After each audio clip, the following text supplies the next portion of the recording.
17장 그들이 구원받도록 하나님께 기도하노라. 로마서 10장 1절. 형제들아, 내 마음에 원하는 바와 하나님께 구하는 바는 이스라엘을 위함이니 곧 그들로 구원을 받게 함이라. 바울이 빌립보서 3장 12절에서 내가 이미 얻었다 함도 아니요 온전히 이루었다 함도 아니라고 말하기는 했지만 빌립보서 4장 9절에서는 이렇게 말했습니다. 너희는 내게 배우고 받고 듣고 본 바를 행하라. 그리하면 평강의 하나님이 너희와 함께 계시리라. 달리 말해 아직 죄가 없는 완전한 상태는 아니지만 바울은 사람들에게 자신의 마음과 삶을 순종의 지침으로 삼으라고 말합니다. 그 말씀을 가르치면서 우리 앞에 자신의 태도와 행위를 드러내 보이는 이유는 우리도 그렇게 닮아가야 한다는 것입니다. 내게 배우고 받고 듣고 본 바를 행하라는 것. 우리에게 그것은 바울이 가르치는 교리만큼이나 중요한 하나님의 말씀입니다. 그러므로 바울이 로마서 10장 1절에서 형제들아, 내 마음에 원하는 바와 하나님께 구하는 바는 이스라엘을 위함이니 곧 그들로 구원을 받게 함이라고 말한 것은 나와 같은 마음을 품으십시오라는 의미입니다. 우리는 지난주에 10장 1절에서 내 마음에 원하는 바, 그들로 구원을 받게 하라 함이라는 말씀을 중점적으로 살펴봤습니다. 그리고 이번 주에는 하나님께 구하는 바는 이스라엘을 위함이니 곧 그들로 구원을 받게 함이라는 중점적으로 보겠습니다. 이스라엘을 위한 바울의 기도에서 배울 점. 그들이란 바울의 동족이자 하나님의 택함 받은 백성인 이스라엘을 말합니다. 바울이 이스라엘을 위해 기도한다는 사실로부터 우리가 배울 점은 무엇일까요? 세 가지 정도가 될 것 같습니다. 1. 세계를 위한 기도. 2. 개인을 위한 기도. 3. 하나님의 효력 있는 구원 사역을 위한 기도. 1. 세계를 위한 기도. 이 부분을 살펴보려면 로마서 11장에 설명되어 있는 구속 역사 속에서 이스라엘이 맡은 역할에 주목해야 합니다. 먼저 11장 25에서 26절을 보십시오. 형제들아, 너희가 스스로 지혜 있다 하면서 이 신비를 너희가 모르기를 내가 원하지 아니하노니 이 신비는 이방인의 충만한 수가 들어오기까지 이스라엘의 덜어는 우둔하게 된 것이라. 그래야 온 이스라엘이 구원을 받으리라. 이스라엘과 이방인을 위한 하나님의 계획. 여기서 볼 수 있는 내용은 이것입니다. 창세기 11장에서 하나님은 불순종하는 나라들을 내려다보시며 한 사람 아브라함을 불러내면서 그 한 사람을 통해 한 민족을 세우기로 결정하였습니다. 그리고 약속과 언약을 주시고 희생 제사를 통한 제사함의 방법을 제시하셨고 결국 메시아이신 예수 그리스도를 주셨습니다. 하지만 이스라엘 대부분이 하나님께 등을 돌렸고 남은 몇 명만이 하나님의 약속을 의지하고 믿음으로 순종하며 살았습니다.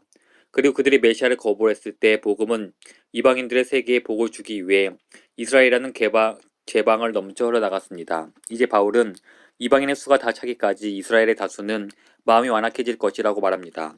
즉 하나님이 어느 시기 동안 이스라엘을 그들의 죄 가운데 내버려 두신다는 말입니다. 그리고 하나님의 목적은 선택된 자들의 온전한 수가 채워질 때까지 모든 언어와 족속과 백성과 나라 중에서 그분의 백성을 불러 모으시는 것입니다. 하지만 위대한 복음의 사명이 완수되면 하나님의 영이 이스라엘의 완악한 마음을 풀어주셔서 이스라엘의 엄청난 대각성이 일어날 것이고 나라 전체가 그리스도께로 돌이켜 구원을 받을 것입니다. 31절에서 이런 하나님의 계획을 볼 수 있습니다. 너희 이방인가 전에는 하나님께 순종하지 아니하더니 이스라엘을 순종하지 아니함으로 이제 궁유를 입었는지라. 이와 같이 이 사람들이 순종하지 아니하니 이는 너희에게 베푸시는 궁율로 이제 그들도 궁율을 얻게 하려 하심이라. 11장 25, 26절에서도 이와 똑같은 기이한 구원의 방식이 나옵니다. 처음에는 이방인이 불순종합니다. 후에는 이스라엘의 불순종 덕분에 이방인이 궁유를 얻습니다. 즉 이방인이 은혜로 다 부름받기까지 이스라엘은 마음이 완악해집니다. 이것이 30절 말씀입니다. 하지만 31절은 하나님의 계획이 완성되는 것에 대해 말합니다.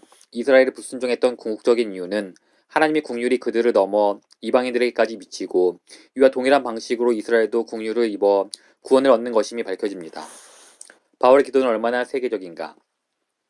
11장 11, 12절과 15절에서도 동일한 구원 방식이 나옵니다. 하지만 여기까지 본 것으로 충분하고 이제는 바울의 기도가 세계를 위한 기도였다는 부분을 다루도록 하겠습니다. 과연 어떤 면에서 그럴까요? 위대한 대사명의 완수로 이방인의 충만한 수가 들어오게 되는 것까지 포함시켰다는 점에서 세계를 위한 기도입니다. 이방인의 충만한 수가 들어오기까지 이스라엘 대다수의 마음이 완악해졌다고 가르칠 당시 그는 이스라엘의 구원을 위해 어떻게 기도했을까요? 그에 대한 답은 이방인의 충만한 수가 모이는 것을 언급한 그의 기도 안에 담겨 있습니다. 제 아내가 멀리 출타할 때면 저는 아내가 돌아오는 날 밤에 가족과 특별 만찬을 가질 수 있도록 기도하는데 또한 아내가 무사히 집에 돌아오도록 기도합니다. 이것은 아내와 가족들이 함께 식사하게 해달라는 기도 안에 꼭 포함되어 있는 기도입니다. 말하자면 바울이 이스라엘의 회심을 위해 기도할 때에는 이방인의 수가 채워지는 것을 위해서도 기도했다는 뜻입니다. 그는 지상 대명령의 완수를 위해 그렇게 기도했습니다. 그것이 세계를 위한 기도입니다. 2. 개인을 위한 기도. 바울의 기도는 장차 공동체로서 온 이스라엘이 회심하는 것에만 국한되지 않습니다. 그는 사역을 펼치면서 유대인 개개인을 위해서도 기도했습니다. 로마서 11장 13, 14절을 보겠습니다. 내가 이방인이 너희에게 말하노라. 내가 이방인의 사도인 만큼 내 직분을 영광스럽게 여기노니 이는 혹 내 골육을 아무쪼록 시기하게 하여 그들 중에서 얼마를 구원하려 함이라.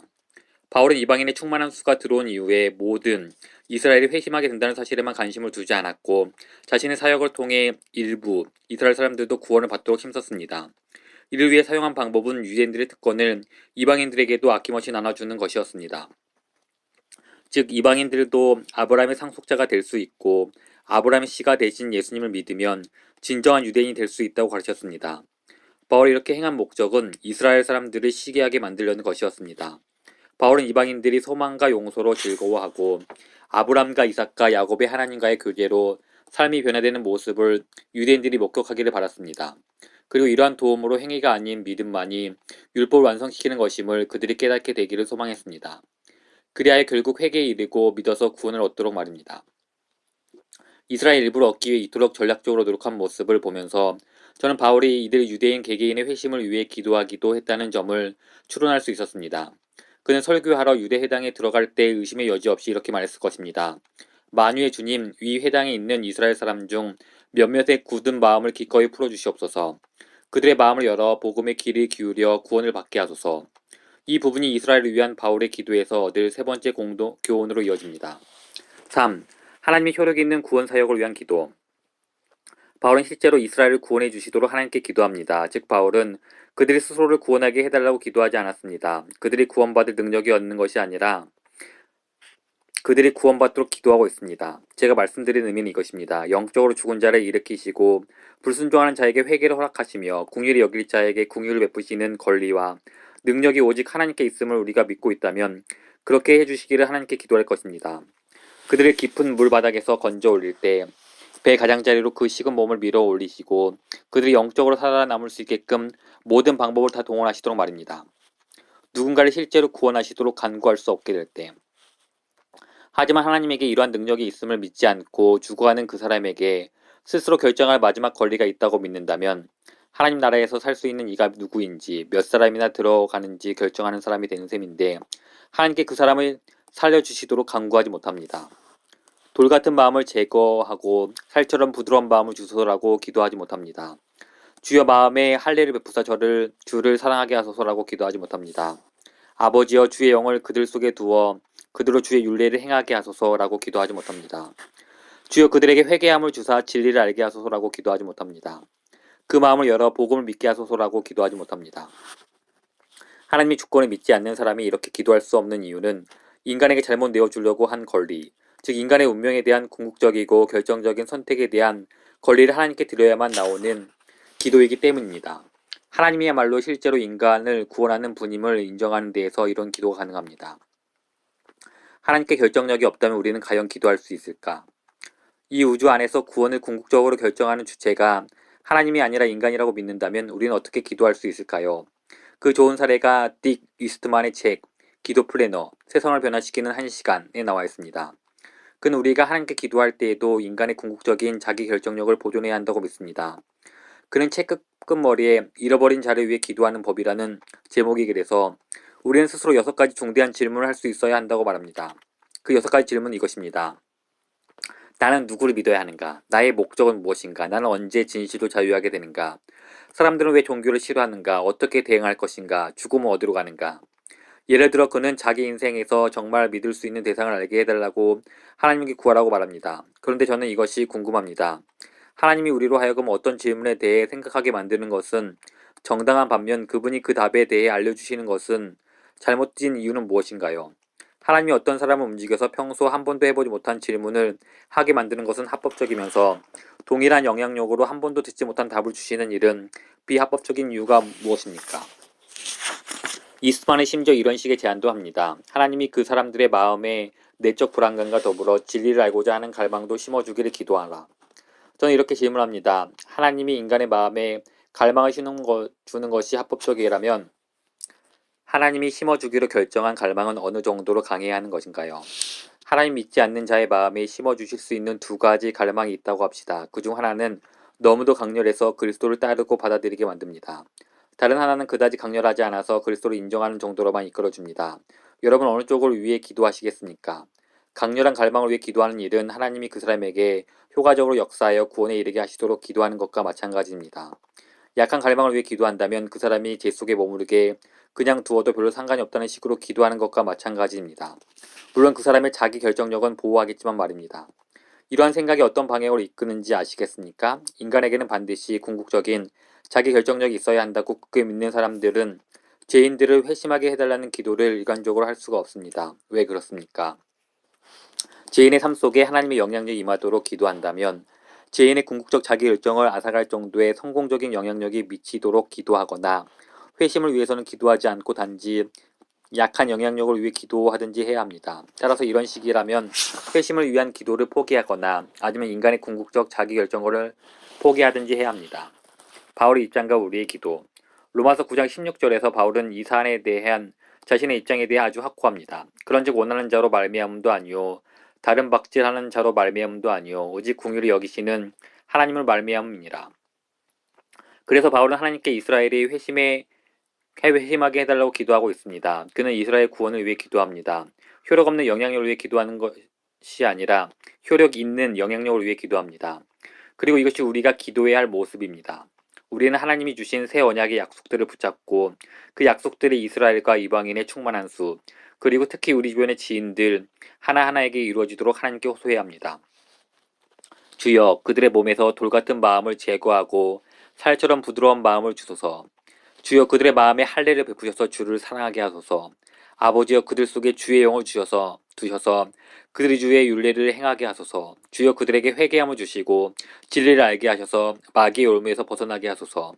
아버지 그들의 눈을 열어 복음을 믿게 하소서.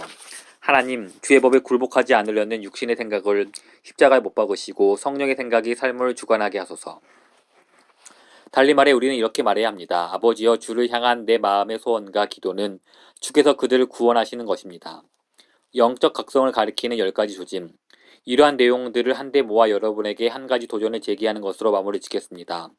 더불어 전 세계적으로 벌어지는 기독교 운동과 이곳 베들레헴 교회에서 오늘 하나님이 행하시는 일들로 격려를 얻고자 합니다. 제가 볼 때 우리 세대에는 하나님의 영이 범상치 않은 방식으로 운행하시는 것 같습니다. 데이비드 브라이언트는 영적 각성과 부흥을 연구하는 사람들을 영적 지진 연구학자라고 부릅니다. 그들은 영적 대각성과 선교의 지각변동이 일어나는 여부를 알아보기 위해 기독교의 영적인 진동을 해석하는 일을 합니다. 그리고 우리 모두에게 하나님이 일하고 계신다는 위로의 소식이 되는 너무나도 명백한 진동들이 있습니다. 그 몇 가지를 말씀드리겠습니다. 1. 1984년 어바다에서는 83%의 학생들이 선교에 헌신했다고 합니다.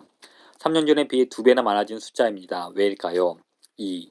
1960년에는 미국에서 파송된 개신교 직업선교사가 16,000명이었습니다. 25년이 지난 오늘날에는 그 숫자가 3만 명이 넘습니다. 가장 큰 4개 선교단체의 경우 같은 기간 동안 2,800명에서 14,000명으로 늘어났습니다. 왜일까요? 3. 선교사가 필요하던 비서국가들 가수가 선교사를 파송하는 나라가 되었습니다. 2000년까지는 전체 선교사의 반이 이들 나라 출신이 될 것입니다. 왜일까요? 4. 새로 조직된 선교 단체들이 놀라운 속도로 성장하고 있습니다. 프론티어스라는 단체는 2년 전에 처음으로 20명을 파송했습니다. 오늘날에는 103개 지역에서 사역하고 있으며 600명이 파송 혹은 허입을 기다리고 있습니다. 왜일까요? 5. 복음주의 선교교육기관에 등록하는 사람들의 수가 지난 10년 동안 극적으로 성장했습니다. 잘 알려진 5개 학교의 경우 1975년에 400명이 안 되었으나 오늘날에는 1200명이 넘습니다. 왜일까요? 6. 1964년에는 600여 명만이 단기 선교 사역에 참여했습니다. 지난 2년 동안 단기 선교 사역에 참여한 사람들은 한 해 평균 3,000명이 됩니다. 왜일까요? 7. 남한 인구의 3분의 1이 복음주의 그리스도입니다. 서울에는 6천여 개의 교회가 자리하고 있으며 세계 최대의 감리교회와 장로교회, 오순절교회가 있습니다. 왜일까요? 8.